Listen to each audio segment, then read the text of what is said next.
X is a leading toy manufacturing firm having commenced its commercial operations in the year 1990. The firm has a state-of-the-art manufacturing facility in India. जो X है वो एक leading toy manufacturer firm है. इसकी जो facility है manufacturing facility वो state of the art है. स्टेट ऑफ द आर्ट कहने का मतलब जो सबसे एडवांस होती है उसे कहते हैं state of the art. It sells toy through retail outlets and the firm's website. ये दो तरीके से अपने टॉय बेचती है, एक तो रिटेल आउटलेट्स के थ्रू यानी जो दुकानें होती है उसके थ्रू और अपनी वेबसाइट के through. X has been pioneering the concepts of quality and safety in toys and has been instrumental in raising the quality standards of toys in the Indian market. तो कहता है कि अब इसका जो क्वालिटी होता है बहुत अच्छा होता है और सेफ्टी भी बहुत अच्छा टॉय का. नहीं तो जो चाइनीज़ टॉय होते हैं उसमें क्या होता है बहुत हार्मफुल केमिकल्स होते हैं, तो जब बच्चे मुंह में लेते हैं उन टॉयज़ को तो बहुत ज़्यादा उनके हेल्थ के ऊपर मतलब गलत असर पड़ता है. इसलिए जो चाइनीज़ जो टॉयज़ है वो बैन हो रहा है इंडिया में. X mission is to influence parents to spend on toys that enable every child to grow with quality toys that contributes to his or her wholesome development. X procures the materials from a number of different suppliers. All of the purchased material are dispatched to its warehouse located in the factory and are held there unless they are moved to production. X जो है वो different जो suppliers है उनसे जो material मंगवाता है और material मंगवा करके अपने वेयर हाउस में रखवा देता है और ये फैक्ट्री में यानी जो वेयर हाउस है उसमें तब तक पड़े रहते हैं जब तक कि ये प्रोडक्शन के लिए यहाँ से उठाए नहीं जाते. After production is completed finished toys are moved to X retail outlets by its own vehicles.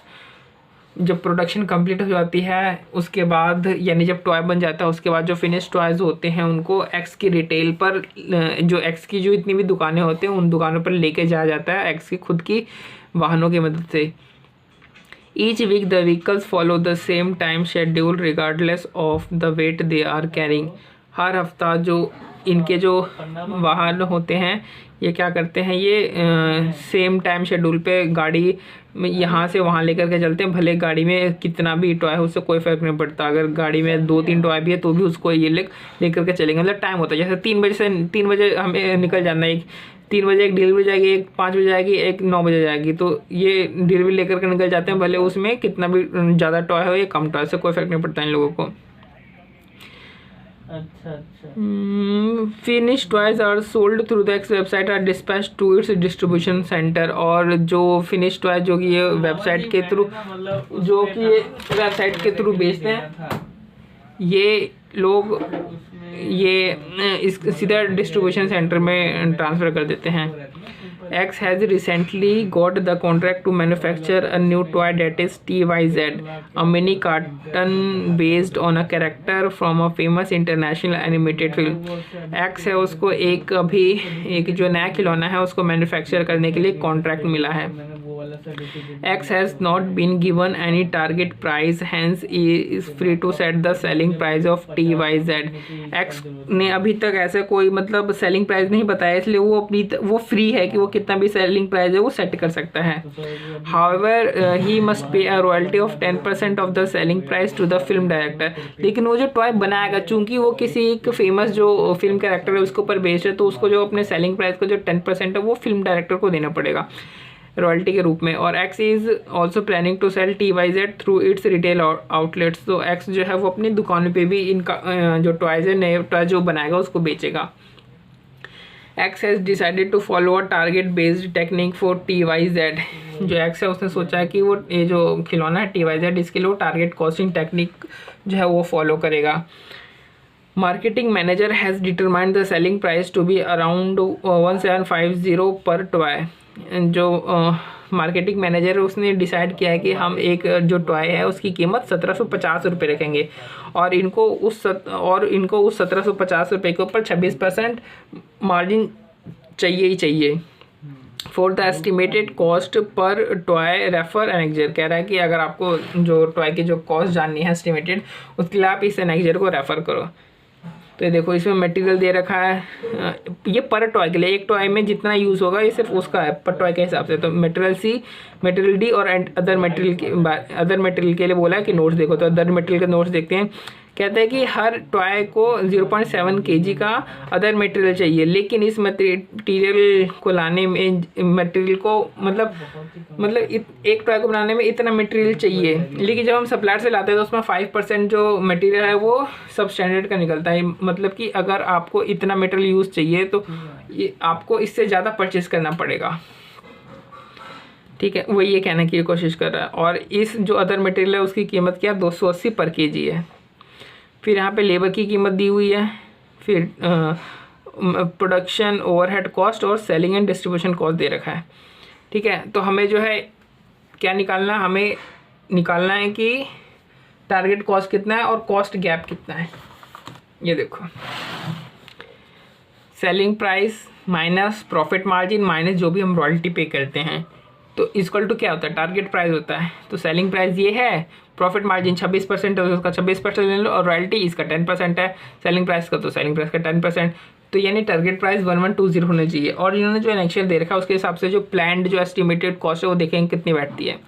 Material सी की एरी, मटेरियल डी की एरी, अदर मटेरियल ये कह रहा है कि एक टॉय को बनाने में इतना चाहिए, लेकिन इतना तो टॉय को बनाने में चाहिए ना, बट खरीदना कितना पड़ेगा, खरीदना तो उससे ज़्यादा पड़ेगा, क्योंकि जो भी हम खरीदते हैं उसमें से तो 5% तो वेस्ट ही निकल जाता है। ठीक है, तो यानी अगर जो हम खरीदते हैं उसमें से 5% वेस्ट निकल जाता है, उसके बाद जो बचता है उसे हम यूज़ करते हैं टॉय बनाने के लिए। तो इसका मतलब ये होगा जो हम यूज़ करते हैं वो 95% है, यानी 95% हो तो 100% कितना हुआ, उसके लिए हम 95% से उसको डिवाइड कर देंगे। और ये 280 रुपये प्रति kg है, तो मतलब जो हम यूज़ कर रहे हैं उसकी कीमत कितनी आ रही है, 206 रुपये आ रही है। उस तरीके से लेबर की कीमत आ गई, प्रोडक्शन ओवरहेड, सेलिंग ओवरहेड आ गया, हमने जोड़ा सबको तो 1198.22 आ गया। तो यानी जो एस्टिमेटेड कॉस्ट है वो इससे ज़्यादा आ रही है। तो कॉस्ट गैप लेकिन है कितने का, 78.22 का, यानी जो हमारी जो प्लान्ड जो कॉस्ट है वो ज़्यादा आ रही है। फिर इसने हमसे पूछा discuss 3 primary activities of value chain through which X can minimise gap if any. कह रहा है कि प्राइम जो वैल्यू चेन की जो एक्टिविटीज़ है उनकी 3 ऐसी प्राइमरी एक्टिविटीज़ बताओ जिनके थ्रू जो एक्स है वो ये जो कॉस्ट गैप है ना 78.22 रुपीज़ का, इसको मिनिमाइज़ कर सकता है। तो देखो एक्स की जो वैल्यू चेन है इसमें 3 प्राइमरी एक्टिविटीज़ कौन कौन से हैं। एक तो है इनबाउंड लॉजिस्टिक, एक है आउटबाउंड लॉजिस्टिक और एक है मार्केटिंग एंड सेल्स। तो इनबाउंड लॉजिस्टिक में क्या होता है, जो रॉ मटेरियल हम जो परचेज करते हैं उसको लेकर के आते हैं, उसको स्टोर करते हैं और डिस्ट्रीब्यूट करते हैं जब भी प्रोडक्शन करना हो। तो इसमें हमने देखा कि जो एक्स है वो डिफरेंट जो सप्लायर है उससे जो क्या करता है मटेरियल रॉ मटेरियल खरीद कर लाता है और स्टोर में अपने वेयर हाउस में स्टोर कर रखता है और ये मटेरियल तब तक स्टोर होकर रखता है, स्टोर हुआ रहता है जब तक ये प्रोडक्शन के लिए इसको मूव नहीं किया जाता। तो मतलब फालतू में मतलब इन्वेंट्री होल्डिंग कॉस्ट भी पड़ी आती है इनकी बहुत ज़्यादा, और फिर वेयर हाउस गारंटी ये सब भी आता है। तो अगर ये लोग जस्ट इन टाइम सिस्टम जो टेक्निक है उसके ऊपर अगर ये लोग शिफ्ट हो जाए और सप्लायर तैयार हो जाए कि मैं आपको इमीडिएट बेसिस पे जो है वो रॉ मटेरियल प्रोवाइड करा दूंगा और सप्लायर रिस्पॉन्सिबल होगा क्वालिटी चेक के लिए, तब शिफ्टिंग अगर उस हिसाब से अगर ये जस्ट इन टाइम में अगर शिफ्ट हो जाते हैं तब इनके लिए इनकी कॉस्ट जो बहुत ज़्यादा कम हो जाएगी। फिर दूसरी एक्टिविटी आती है वैल्यू चेन में आउटबाउंड लॉजिस्टिक। इसमें क्या होता है जो फिनिश प्रोडक्ट होता है ये लोग कस्टमर तक उसको पहुंचाते हैं। फिनिश प्रोडक्ट्स का कलेक्शन, स्टोरिंग और डिस्ट्रीब्यूशन का काम होता है आउटबाउंड लॉजिस्टिक्स में।